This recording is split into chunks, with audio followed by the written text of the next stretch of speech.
কুমড়ো আলু দিয়ে চিংড়ি মাছের রেসিপি খুব সহজভাবে আজকে বানিয়ে দেখাবো। যারা কুমড়ো খেতে পছন্দ করেন না তারাও এই রেসিপিটি এভাবে একবার বানিয়ে দেখুন, খেতে দুর্দান্ত হবে। নমস্কার বন্ধুরা, আমি সুজাতা, আপনাদেরকে আমার চ্যানেল সুজাতাস কিচেনে অনেক অনেক স্বাগত। কুমড়ো আলু দিয়ে চিংড়ি মাছের রেসিপি বানানোর জন্য নিয়েছি এখানে কুমড়োকে এভাবে ছোট ছোট করে টুকরো করে কেটে ভালো করে ধুয়ে ভিজিয়ে রেখেছি। নিয়েছি একটা বড় সাইজের আলু, সেটাকেও ভালো করে ছুলে ছোট ছোট করে এভাবে কেটে জলে ভেজানো আছে। আর আছে এখানে চিংড়ি মাছ নিয়েছি 250 গ্রাম, ভালো করে ধুয়ে পরিষ্কার করে রাখা আছে। প্রথমেই একটা বোল নিয়ে নিলাম, এতে এবার কুমড়োগুলো নিয়ে নেব। কুমড়োগুলোতে এবার দিয়ে দেব 1 চামচের মতো চিনি, একটু ভালো করে মাখিয়ে নেব। প্রথমে একটা কড়াই বসিয়ে দিয়েছি, কড়াইটা ভালো করে গরম হয়ে গেছে। এবার এতে অল্প করে সরষের তেল দিয়ে দেব।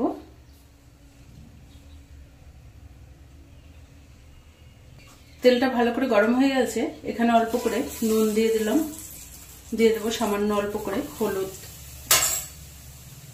এবার আমি এটাতে চিংড়ি মাছগুলো দিয়ে দেবো।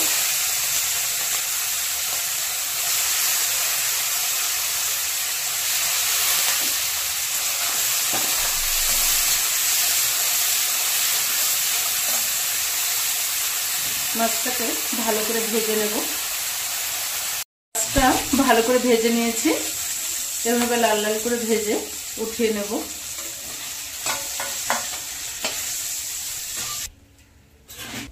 এবার আরো অল্প করে সরষের তেল দিয়ে দেব।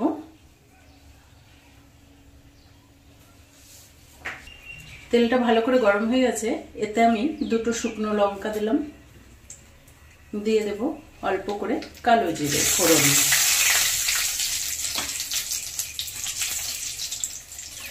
এতে একটু নেড়ে এখানে আমি নিয়ে নিয়েছি একটা ছোট পেঁয়াজকে কুচিয়ে আর 3-4টে কাঁচা লঙ্কা। এবার এটাও এখানে দিয়ে দেব।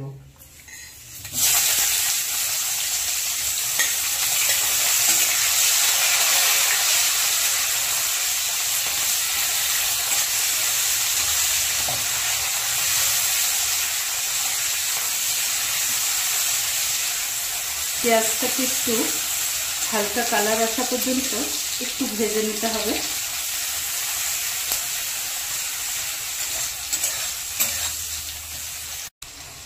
পেঁয়াজের কালারটা হালকা একটু চেঞ্জ হয়ে গেছে। এখন আমি এখানে আগে থেকে কেটে রাখা এই আলুর টুকরোগুলো এতে দিয়ে দেব।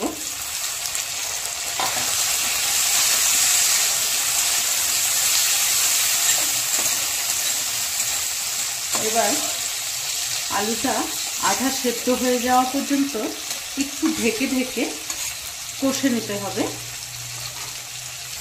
2 থেকে 3 মিনিট একটু ঢেকে রাখলাম। 3-4 মিনিট ধরে আলুটা দেওয়ার পরে ঢেকে রেখে দিয়েছিলাম।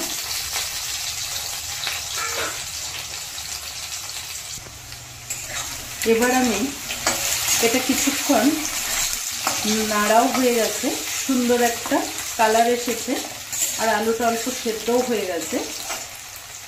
এবার এতে কিছু মশলা অ্যাড করে দেব।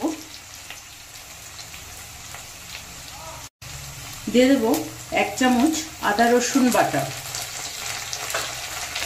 এখানে একটা ছোট্ট সাইজের টমেটো আছে, টমেটোটাকে ভালো করে পেস্ট করে রেখেছিলাম, এই টমেটো পেস্টটা এর মধ্যে দিয়ে দিলাম। দিয়ে দেব হলুদ, সাথে অল্প করে নুন দিয়ে দিলাম, অল্প ধনে গুঁড়ো দিলাম আর অল্প জিরের গুঁড়ো, সব 1/2 চামচ করে দিচ্ছি। 1/2 চামচ কালারের জন্য এখানে কাশ্মীরি লঙ্কার গুঁড়ো দিচ্ছি। আপনারা কালারটা না চাইলে নাও দিতে পারেন, কালারটা সুন্দর হবে বলে অল্প করে দিলাম। আর এটা যেহেতু মিষ্টি কুমড়ো, তো এখানে ঝাল লঙ্কার গুঁড়ো আর কিছু আমি অ্যাড করলাম না। এটা একটু মিষ্টি মিষ্টি হবে। প্রথমে যে কাঁচা লঙ্কাটা দিয়েছি সেটার ঝালেই এই রান্নাটা হয়ে যাবে।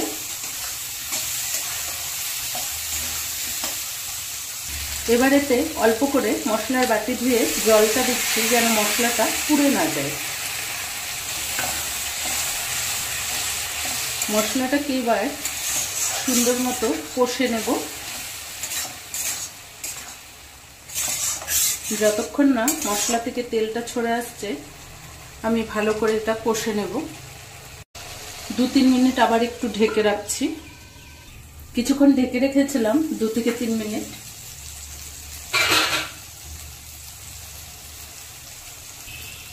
কি সুন্দর মশলা থেকে তেলটা উঠে আসছে।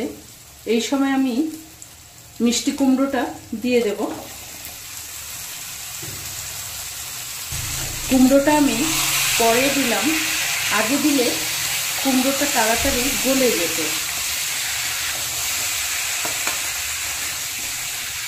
তো এখন মশলা কষানোর পরে কুমড়োটা এভাবে দিলে আলু আর কুমড়ো সমান সমানই সিদ্ধ থাকবে আর খেতেও ভালো লাগবে। আগে দিলে কুমড়োটা গলে যেত আর আলুটাও ঠিকঠাক সেদ্ধ হতো না। তো এবার আমি আবার কিছুক্ষণ ঢেকে রাখবো।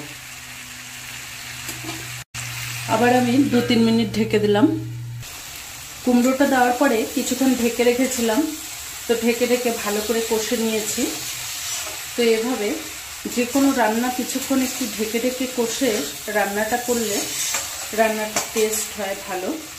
তো এবার আমার সব কিছু কষানো হয়ে গেছে, দিয়ে দেবো আগে থেকে ভেজে রাখা চিংড়ি মাছগুলো। চিংড়ি মাছটা দেওয়ার পরে আরও 2-3 মিনিট ভালো করে কষে নেব।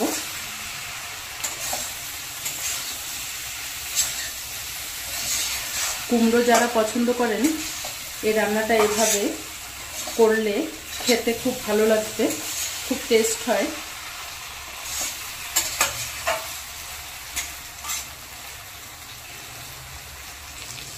তো চিংড়ি মাছটা দেওয়ার পরে ভালো করে আরও 2-3 মিনিট কষে নিয়েছি। এবার আমি এতে অল্প করে জল দিয়ে দিচ্ছি। জলটা একটু গরম জলই দিয়েছি। সবজি ভালো করে কষে গেলে, সেদ্ধও হয়ে গেলে তখন ঠান্ডা জলটা দিতে লাগে না। ঠান্ডা জলটা দিলে তরকারির টেস্টটা একটু কমে যায়। তো এখানে গরম জলটাই দেওয়ার চেষ্টা করবেন। তো এরকম হালকা মাখা মাখা রাখবো বলে আমি এতটাই জল দিলাম। এবার আরও কিছুক্ষণ ঢেকে রাখবো 2 থেকে 3 মিনিট। আলু মিষ্টি কুমড়ো সব আমার কষাতে কষাতেই সেদ্ধ হয়ে গেছে। এবার আমি 2 মিনিট ঢেকে রাখলাম।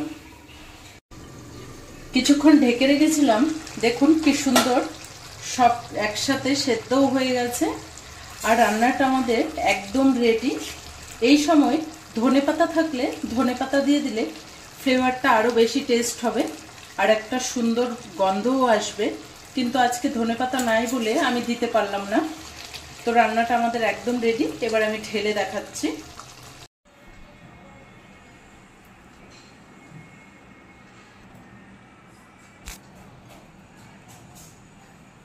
জানো তো